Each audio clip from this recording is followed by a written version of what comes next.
சூரபத்மன் மீது முருகன் பெற்ற வெற்றியைக் கொண்டாடும் வகையில் ஒவ்வொரு ஆண்டும் ஐப்பசி மாதத்தில் அதாவது அக்டோபர்-நவம்பரில் சஷ்டி திருவிழா கொண்டாடப்படுகிறது.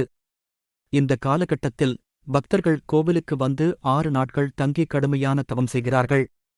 சூரபத்மன், சிங்கமுகன் மற்றும் தாரகன் மீது முருகன் பெற்ற வெற்றி மனிதனில் உள்ள ஆணவம், மாயை மற்றும் கன்மம் ஆகிய 3 தீய சக்திகளின் மீது பெற்ற வெற்றியைக் குறிப்பதால் 6 நாட்கள் தவம் செய்வதன் மூலம் பக்தர்கள் தீய சக்திகளை வெல்ல வேண்டுமென்று எதிர்பார்க்கப்படுகிறது.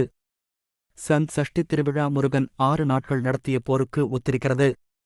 6ஆம் நாள் மாலை கடற்கரையில் கொண்டாடப்படும் சூரசம்ஹாரம் ஒரு அற்புதமான நிகழ்வாகும். பல்வேறு வடிவங்களை எடுத்த சூரபத்மனுடன் முருகன் சண்டையிடுவது வண்ணமயமாக காட்சிப்படுத்தப்படுகிறது.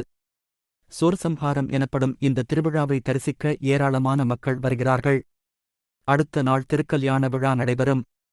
முருகன் மற்றும் தெய்வானை திருமணம் பிரம்மாண்டமாக கொண்டாடப்படுகிறது.